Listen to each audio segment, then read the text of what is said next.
Hello friends, आप सभी लोगों का स्वागत है आपके मिशन करियर एकेडमी में। आज हम लेकर आए हैं आपके लिए लुसेंट विज्ञान का हम निचोड़ करने वाले हैं, जिसमें हम आज जीव विज्ञान के चैप्टर से जो है कि कोशिका विज्ञान के बारे में जो है कि हम आज 50 क्वेश्चन को कवर करेंगे। ठीक है, तो चलिए फटाफट अपने क्वेश्चन की तरफ बढ़ेंगे। पहला क्वेश्चन देखिए, यहाँ पर हमारा दिया हुआ है, कौन सी रचना जंतु विज्ञान को वनस्पति कोशिका से विभेदित करती है। तो यहाँ पर आंसर हो जाएगा इसमें हमारा सेंट्रिओल जो है, ये कोशिका जो होती हैं ये वनस्पति कोशिका से विभेदित करती हैं। ठीक है, डी ऑप्शन सही हो जाएगा। नेक्स्ट क्वेश्चन देखेंगे, कोशिका में राइबोसोम की अनुपस्थिति में निम्नलिखित में से कौन सा कार्य संपादित नहीं होगा। तो आंसर हो जाएगा इसमें हमारा क्या हो जाएगा आंसर, प्रोटीन संश्लेषण जो है ये कोशिका में राइबोसोम की अनुपस्थिति में जो है कि कार्य संपादित नहीं होगा। ठीक है, प्रोटीन संश्लेषण में। चलिए नेक्स्ट क्वेश्चन देखेंगे, यदि माइटोकॉन्ड्रिया काम करना बंद कर दे तो कोशिका में कौन सा कार्य नहीं हो पाएगा। तो आंसर हो जाएगा इसमें हमारा भोजन का ऑक्सीकरण नहीं हो पाएगा। चलिए नेक्स्ट क्वेश्चन यहाँ पर दिया है, कोशिका का ऊर्जा गृह किसको कहा जाता है। तो कोशिका का ऊर्जा गृह जो है कि माइटोकॉन्ड्रिया को कहा जाता है।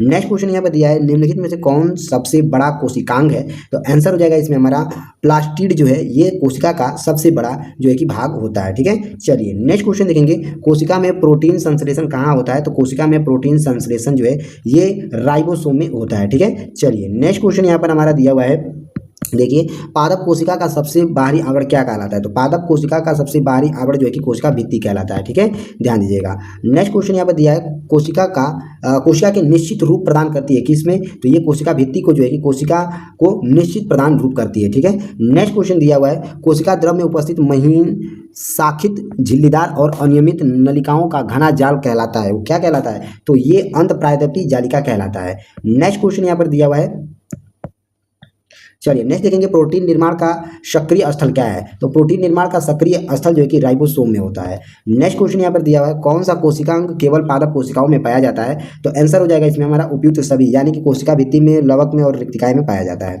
नेक्स्ट क्वेश्चन यहाँ पर दिया है, कोशिकीय श्वसन का सक्रिय स्थल क्या है। तो कोशिकीय श्वसन का सक्रिय स्थल जो है कि माइटोकॉन्ड्रिया है। नेक्स्ट क्वेश्चन यहाँ पर दिया है, अवड़ी लवक मुख्य पाए जाते हैं किसमें। तो अवड़ी लवक मुख्य रूप से जो है कि ये जड़ों की कोशिकाओं में पाए जाते हैं। नेक्स्ट क्वेश्चन देखेंगे, फूल और बीजों को भिन्न प्रकार के आकर्षण रंग प्रदान करता है कौन। तो क्रोमोप्लास्ट प्रदान करता है। नेक्स्ट क्वेश्चन देखेंगे, पत्तियों का हरा रंग प्रदान करता है कौन। तो पत्तियों का हरा रंग प्रदान जो है कि क्लोरोप्लास्ट करता है। नेक्स्ट क्वेश्चन देखेंगे, कोशिका की आत्महत्या की थैली किसे कहा जाता है। तो कोशिका की आत्महत्या की थैली जो है कि लाइसोसोम को कहा जाता है। नेक्स्ट क्वेश्चन यहाँ पर दिया हुआ है, देखिए लाइसोसोम में पाए जाने वाला वह एंजाइम जिसमें से जीव द्रव को घुला देना या नष्ट कर देना क्षमता होती है, यह क्या कहलाता है। तो यह हाइड्रोलाइटिक एंजाइम कहलाता है। ठीक है, हाइड्रोलाइटिक एंजाइम का कार्य क्या होता है कह सकते हैं। तो लाइसोसोम में जो पाए जाने वाला एक प्रकार का एंजाइम होता है जो जीव द्रव्य में घुला देना या नष्ट कर देना इसकी क्षमता होता है या कार्य करना इसका होता है। चलिए नेक्स्ट क्वेश्चन देखेंगे। नेक्स्ट क्वेश्चन यहाँ पर हमारा दिया हुआ है, 80% से अधिक सेल कोशिकाएं में पाए जाने वाले पदार्थ कौन से हैं। तो जल होते हैं। नेक्स्ट क्वेश्चन देखेंगे, निम्नलिखित में से किसे यह मूल अवधारणा प्रस्तुत की थी कि सभी जीव कोशिकाओं के बने हुए हैं। तो आंसर हो जाएगा इसमें क्या आंसर हो जाएगा हमारा, इसमें एक सेकेंड आंसर थोड़ा सा जूम कर लेते हैं, एक सेकेंड। चलिए, तो इसमें हमारा आंसर दूसरा और चौथा सही हो जाएगा, यानी कि स्लाइडेन और टी स्वान नामक वैज्ञानिक ने मूल अवधारणा प्रस्तुत की थी। ठीक है, चलिए नेक्स्ट क्वेश्चन यहाँ पर दिया हुआ है, किसकी उपस्थिति के कारण किसी पादप कोशिका और पशु कोशिका में अंतर पाया जाता है। तो कोशिका भित्ति में पाया जाता है। नेक्स्ट क्वेश्चन देखेंगे, गोल्जी काय का प्रमुख कार्य क्या है। तो गोल्जी काय का प्रमुख कार्य जो है कि श्रावस्वी है। चलिए नेक्स्ट क्वेश्चन यहाँ पर दिया हुआ है, निम्नलिखित में से कौन कोशिकांग रखता है। तो कोशिकांग यहाँ पूछा है कि निम्नलिखित में से कौन सा कोशिकांग डीएनए रखता है। तो माइटोकॉन्ड्रिया जो है कि डीएनए रखता है।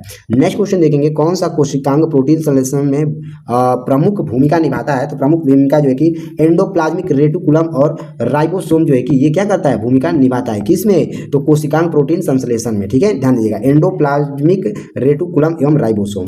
नेक्स्ट क्वेश्चन यहाँ पर दिया हुआ है, माइटोकॉन्ड्रिया की खोज किसने किया था। तो माइटोकॉन्ड्रिया की खोज जो है कि अल्टमैन नामक वैज्ञानिक के द्वारा किया गया था। ठीक है, ध्यान दीजिएगा।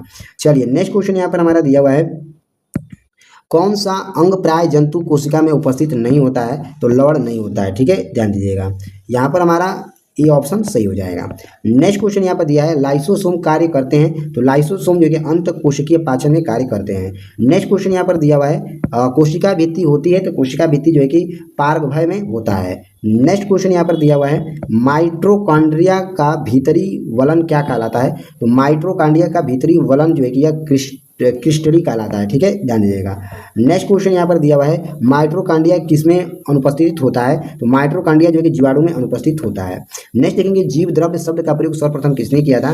तो जीव द्रव्य शब्द का सर्वप्रथम प्रयोग जो है कि पुरपिंजे नामक वैज्ञानिक द्वारा किया गया था।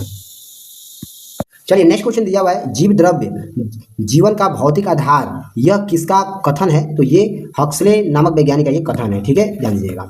नेक्स्ट देखेंगे, डीएनए के द्विहेलिक्स प्रारूप को पहली बार किसने प्रस्तावित किया था? तो वाटसन तथा क्रिक नामक वैज्ञानिक ने प्रस्तावित किया था। नेक्स्ट क्वेश्चन दिया है, न्यूक्लियस की खोज सर्वप्रथम किसने किया था? तो न्यूक्लियस की खोज सर्वप्रथम जो है कि ब्राउन नामक वैज्ञानिक ने किया था। नेक्स्ट क्वेश्चन यहाँ पर हमारा दिया हुआ है, कोशिका की क्रियात्मक गतिविधियां नियंत्रण होती है, तो ये केंद्रक द्वारा होती है। नेक्स्ट देखेंगे, गुणसूत्र शब्द प्रदान किया गया है, तो ये वाल्डेयर के द्वारा प्रदान किया गया है। नेक्स्ट देखेंगे, अंतःद्रावी जालिका की खोज किसने किया है? तो पोर्टर नामक वैज्ञानिक ने किया है। नेक्स्ट देखेंगे, इलेक्ट्रॉन सूक्ष्मदर्शी की खोज किसने किया है? तो इलेक्ट्रॉन सूक्ष्मदर्शी की खोज जो है कि नॉल तथा रस्का नामक वैज्ञानिक ने किया है। नेक्स्ट देखेंगे, वास्तविक केंद्रक किसमें अनुपस्थित होती है? तो जीवाणुओं में अनुपस्थित होता है। नेक्स्ट देखेंगे, सर्वाधिक संख्या 2n में गुणसूत्र पाए जाते हैं, तो ओफियोग्लोसस में पाया जाता है। नेक्स्ट देखेंगे, कोशिका का जीवित अंश जीव द्रव्य कहलाता है, यह किससे बना होता है? तो ये कोशिका द्रव्य, केंद्र द्रव्य और एनी कोशिकांग से बना होता है। नेक्स्ट देखेंगे, कोशिकीय व आणविक जीव विज्ञान केंद्र कहाँ स्थित होता है? तो यह हैदराबाद में स्थित है। ठीक है, ध्यान दीजिएगा। क्वेश्चन कह रहा है कि कोशिका व आणविक जीव विज्ञान केंद्र कहाँ स्थित है? तो यह हैदराबाद में स्थित है। नेक्स्ट क्वेश्चन यहाँ पर दिया है, निम्नलिखित में से सबसे छोटी कोशिका कौन है? तो माइकोप्लाज्मा होता है। नेक्स्ट क्वेश्चन देखेंगे, कोशिका के बारे में निम्नलिखित में से कौन सा सही कथन है? तो यहाँ पर आंसर हो जाएगा, सभी देह ऊतक में एक ही प्रकार की कोशिका विद्यमान होती हैं। नेक्स्ट क्वेश्चन देखेंगे, निम्नलिखित कोशिका अंगकों में कौन सा एक अर्ध परागमय होता है? तो कोशिका झिल्ली में होता है। नेक्स्ट क्वेश्चन देखेंगे, निम्नलिखित पोषक में से कौन सा एक पौधों की कोशिका भित्ति का एक संरचनात्मक घटक होता है? तो कैल्शियम में होता है। नेक्स्ट क्वेश्चन देखेंगे, न्यूक्लियस के बाहर डीएनए कहाँ मिलता है? तो माइटोकॉन्ड्रिया में मिलता है।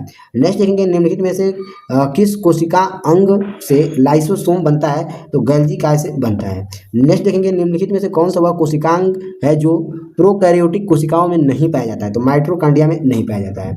नेक्स्ट देखेंगे, एक इमारत में ईंटें जीवों में किसके समान होता है? तो ये कोशिकाओं के समान होता है। नेक्स्ट देखेंगे, कोशिका कला वर्णनात्मक प्रागमय होती है, क्यों? तो ये जो है कि यह कुछ अणुओं के अंदर या बाहर की ओर संरचना को कोशिका में से होने देती है, जबकि अन्य अणुओं के संरचना को रोक दिया जाता है। नेक्स्ट क्वेश्चन यहाँ पर देखिए दिया हुआ है, प्रोगैम्ड सेल्स थ्रेड का कोशिका एवं आंतरिक नियंत्रण क्या कहलाता है? तो ये एप्रोटोसिस कहलाता है। नेक्स्ट क्वेश्चन यहाँ पर, चलिए अब यहाँ पर हम क्वेश्चन नहीं है, तो चलिए मिलते हैं नेक्स्ट क्वेश्चन के साथ। तब तक के लिए जय हिंद, जय भारत।